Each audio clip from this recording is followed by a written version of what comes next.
Well, I was really hoping I wouldn't have to make this video until like another 5 years, but Edwin Diaz is no longer a New York Met. Diaz has signed a 3-year, $69 million deal with the Los Angeles Dodgers, effectively ending one of the most chaotic tenures of any New York athlete ever. I always knew I wanted to do a video on his roller coaster ride with the New York Mets, and for the sake of storytelling purposes, I'm going to try and hide my bias in this video, but honestly, like most Mets fans, I was shocked when this happened. And as exciting as his ascension to greatness was in the blue and orange, his road to getting there was nothing short of purely exhausting. Here's the story of how Edwin Diaz conquered New York and why he decided to leave earlier than some might expect. In 2016, a 22-year-old flamethrower by the name of Edwin Diaz ranked out as the number 2 prospect in the Mariners farm system and would make his debut that same year. You may not realize it, but Edwin Diaz was already making baseball history in his rookie season, too. That first year, Edwin Diaz became the only pitcher in MLB history aged 22 or younger to strike out at least 40% of opposing hitters in at least 50 innings of work. He finished his rookie season with an ERA nearly 50% better than league average by ERA+, securing the closer role in Seattle after just 2 months on the big league roster, usurping veteran Steve Cishek. But his 2018 season is the year he'd be most remembered for as a member of the Seattle Mariners. In his 3rd year as the closer in Seattle, Edwin Diaz started the season with 9 scoreless frames, 1 hit allowed, and 18 strikeouts. This wasn't just a hot start, it was a sign of things to come. He led MLB with 57 saves that year, the second most in a single season in the history of the league, trailing only Francisco Rodriguez's 2004 campaign. You know, I wonder what else those two have in common. Diaz made mincemeat of opposing hitters with a fastball that steadily ran above 100 miles per hour and the nastiest wipeout slider that you could find in the league. Base runners were a premium against Diaz. His whip of 0.79 made him one of just 20 pitchers in the expansion era, with a mark below 0.8 in at least 70 innings. Of the seasons listed here, nobody struck out more batters on average than Edwin Diaz. In games that the Mariners deployed their closer with a lead, they finished with a record of 66-0. But as was the story in the 2010s for the Mariners, they simply couldn't crack the postseason even in their best years, even with Edwin Diaz seemingly at the height of his powers. In the offseason following Diaz's historic campaign, Seattle committed to a roster teardown under general manager Jerry Dipoto. They sold off catcher Mike Zunino, infielder Gene Segura, staff ace James Paxton, and a flurry of other core players, while also letting slugger Nelson Cruz walk away in free agency. But easily their biggest move was the blockbuster trade arranged between Seattle and the New York Mets, where they sent closer Edwin Diaz as well as $240 million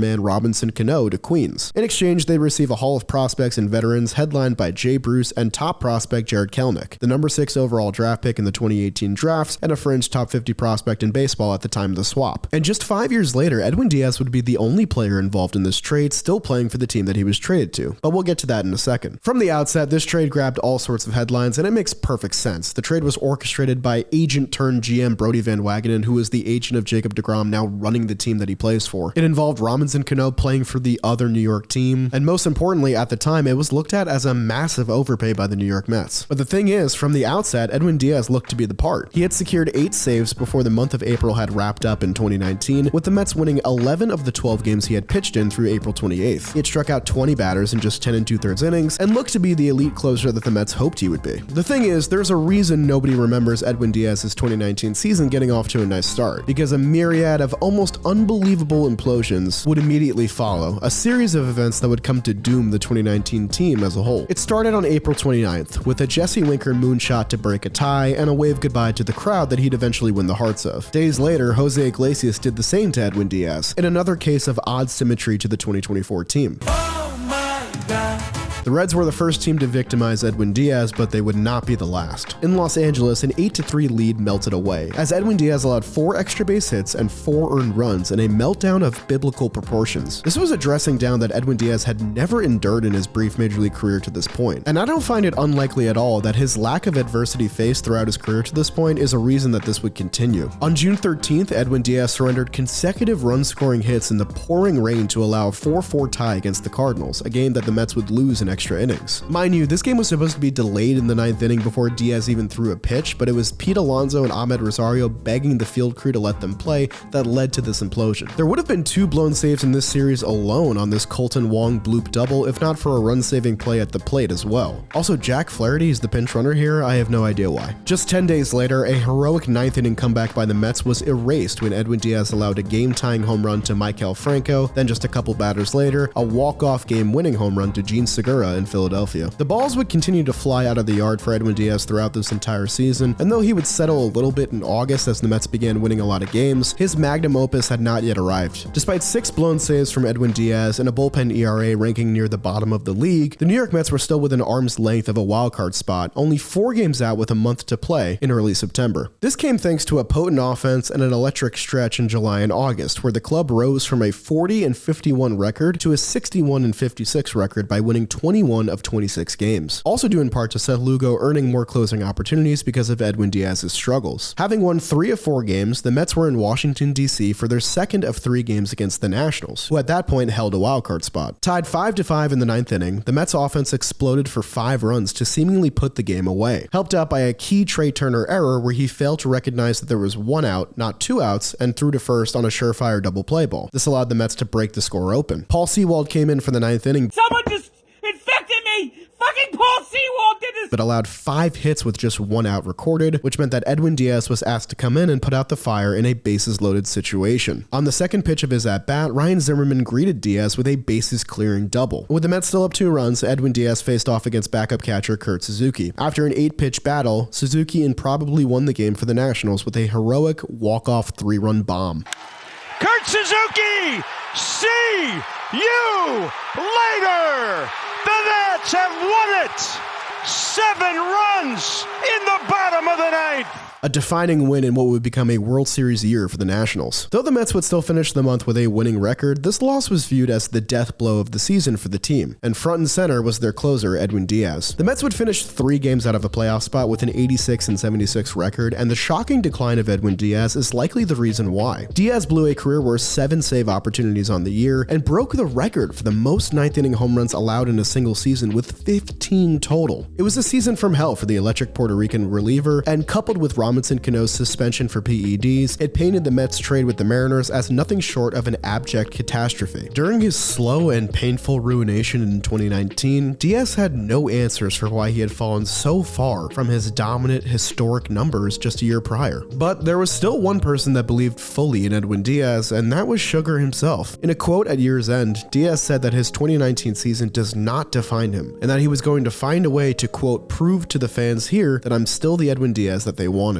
And while it was very hard to believe at the time, especially for this young Mets fan, it's now even harder to believe that people doubted Edwin Diaz at any point. It was difficult to see at the time, but looking back, there were plenty of green flags under the hood that signaled Edwin Diaz's 2019 season as an extreme outlier. To start with, reliever ERA is extremely volatile, almost always inflated by a few bad outings. Edwin Diaz wasn't good in 2019, but he also wasn't as bad as a pitcher with an ERA 25% worse than league average. Diaz had roughly the same ERA plus that year as Jhoulys Chacin, and I'm pretty sure if you watch both of these pitchers pitch that year, you'd prefer Edwin Diaz. That's mostly because Diaz still punched out 39% of opposing batters, which was down 5% from 2018, but also still the number 6 mark in all of baseball. This was largely due in part to his still elite fastball velocity, as he averaged a speed of 97.4 miles per hour, which was essentially the same from the season prior, ranking in the top 4% of the league. Also, it should be noted that behind him in all of his outings was the 3rd worst defense by outs above average in the National League, with the Mets registering a mark of -18 overall. Plays like this one in Los Angeles happened more often than desired in Diaz's nightmare season, and it makes perfect sense why.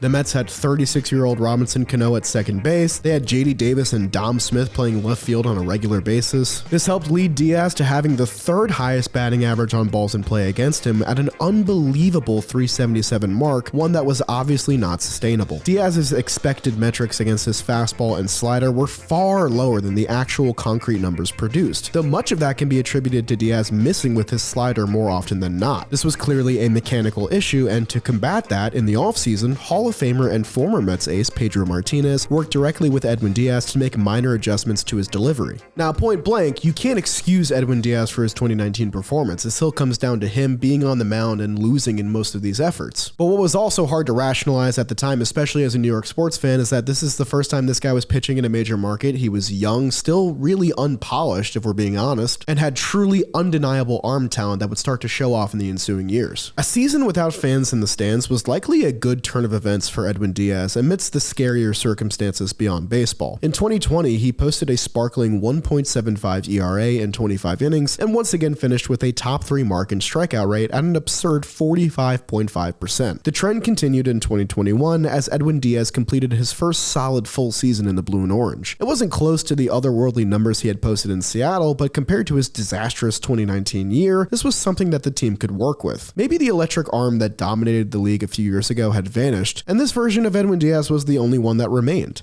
But then again, maybe not. That finally takes us to 2022. After a decent start to his year, Edwin Diaz went on an absolute tear from late May to mid-August. In a 29-game sample, he punched out 62 batters in less than 30 innings of work, allowing just 1 earned run and walking just 5 batters, converting all 17 of his save opportunities. Diaz made his first All-Star team since his groundbreaking 2018 campaign, placing highest of any reliever in National League Cy Young voting that year. His entrance music, Narco by Blaster Jackson, Timmy Trumpet, and the cinema of his walkout produced by SNY's production team became national fanfare as well beyond the baseball world. As the team put together one of the best regular seasons in franchise history, many fans bought tickets just to see the closer walk out of the bullpen in person. More often than not, Diaz's performance that followed his entrance warranted the spectacle. Edwin Diaz was especially lethal against left-handed pitching as well. His 2022 season is one of only 8 in MLB history where a pitcher held opposing left-handed batters to a 101 batting average against or lower in at least 75 at-bats. Of the 8 pitchers listed, he's one of only 4 that are right-handed pitchers, making the feat all the more impressive. His 2022 campaign is one of only 2 in MLB history where a pitcher struck out over half the batters they faced in at least 60 innings of work, joined only by Craig Kimbrell for the 2012 Braves. To the dismay, but not really the surprise of Mets fans everywhere, the 2022 season did not have the storybook ending that some were expecting. Even after 101 wins, the Mets didn't even win their division, and they also lost in the first round of the playoffs, but it was through no fault of their otherworldly closer Edwin Diaz. Diaz was also set to hit free agency after his unbelievable contract year, but before free agency even opened, owner Steve Cohen, GM Billy Epler, and the Mets organization made a concerted effort to retain Edwin Diaz. They made history by signing Diaz to a 5-year, $102 million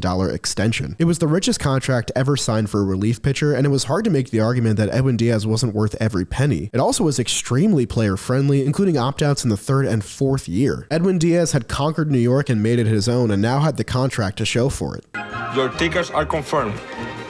Yes, the closer. But as if his sudden decline and even more sudden rise to stardom wasn't enough whiplash for Mets fans, no one could have predicted what came next. In 2023, as he was participating in the World Baseball Classic for Team Puerto Rico for the 2nd time in his career, Edwin Diaz secured the save that advanced his team to the quarterfinals, but before he could even get off the mound, Diaz would tear his patellar tendon and had to be wheeled off the field. The recovery timeline of 8 months sidelined the All-Star closer for the entirety of his first season in his new 5-year extension, and the performance of his team tanked without their surefire closer healthy on the roster. 2023 really exemplifies the fact that Diaz was part of the heart and soul of the New York Mets, and a piece of the lifeblood of this team was missing clearly in this year. His 2024 season echoed similarly to his 2019 campaign, especially at the beginning. Diaz endured a series of horrific blown saves early in the year. What would follow was an injured list stint and then a 10-day suspension for apparent sticky substances, wrapping up a nightmarish first half of the year. But as he tended to do, Diaz would take fans for a roller coaster ride and fully rebound in the second half as the team put together a miracle stretch to improbably make the playoffs. Diaz secured a clutch 6-out save against the division-leading Philadelphia Phillies for a key win late in the season for the Mets, and then would beat that team again in his best moment of the season when he secured the save in Game 4 of the National League Division Series, the Mets' first victory in a best-of-5 postseason series in nearly 10 years. After putting fans through the ringer again in 2024, his 2025 campaign was one of his best, returning to the All-Star game with a dazzling 1.63 ERA and 28 saves. His dominant performance became the key factor in his decision to opt out of a very friendly remaining contract, where Diaz was still set to earn upwards of $18 million